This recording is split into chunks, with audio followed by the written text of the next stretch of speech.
Hello, children. Today in your biology class, you're going to see about a main coordinating center of the body, that is brain. Already we saw about reflex arc and reflex action. Let us recall it. Reflex action is a sudden response to the stimulus without thinking. You will be knowing that the message is passed from sensory nerve passed to the spinal cord, and from spinal cord the message received by the motor nerves and pass it to the muscle. Is this action is due to the only function of spinal cord? No. Anyway, the message is passed to the brain. Reflex arc takes place in the absence of true thought process. When we think about our actions like writing, talking, clapping, these are the voluntary actions. Thinking involves more complex mechanisms and neural connections. Brain is the main coordinating center of the body. So, brain has to send message to muscle to do the above mentioned voluntary action. This is the second way in which nerve system communicate with muscles. Brain and spinal cord constitute a central nervous system. Communication between central nervous system and other body parts is facilitated by peripheral nervous system. Do you know what is peripheral nervous system? It is nothing but it contains the cranial nerves formed from the brain and the spinal nerves formed from the spinal cord. Different part of the brain responsible for integrating different inputs and outputs.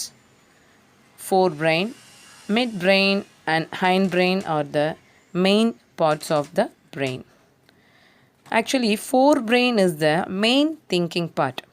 Here, three kinds of activities is taken. It has sensory nerve receiving region from various receptors. Forebrain has separate area for hearing, smell, sight and so on.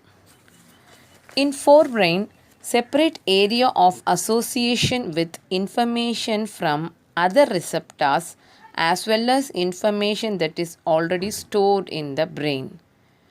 Based on this, decision is made and the response to the stimulus is sent to the motor area which controls voluntary muscles.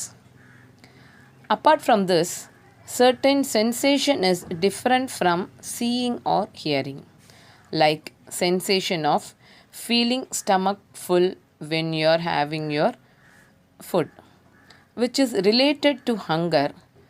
It is also maintained in a separate part of the forebrain.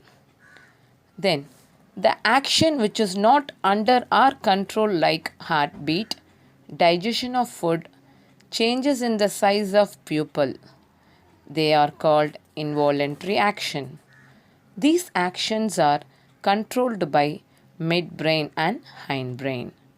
Including the above mentioned involuntary action, salivation, vomiting, blood pressure are controlled by medulla in the hindbrain.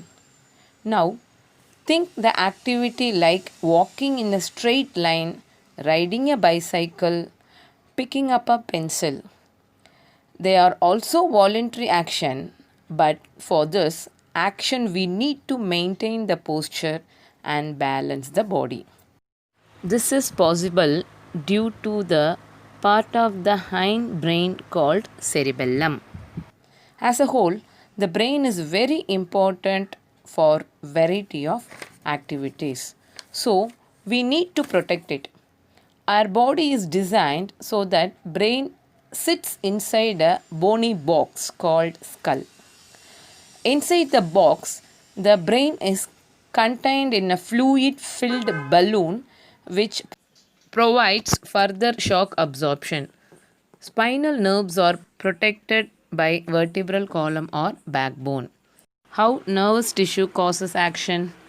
Nerves tissue collects the information and send it around the body, process information, makes decision based on information, and finally conveys decision to muscle for action. These muscles have special protein that help in changing their shape to move in response to nervous electrical impulses. So in this manner, nerves tissue causes action of the body. Thank you, children.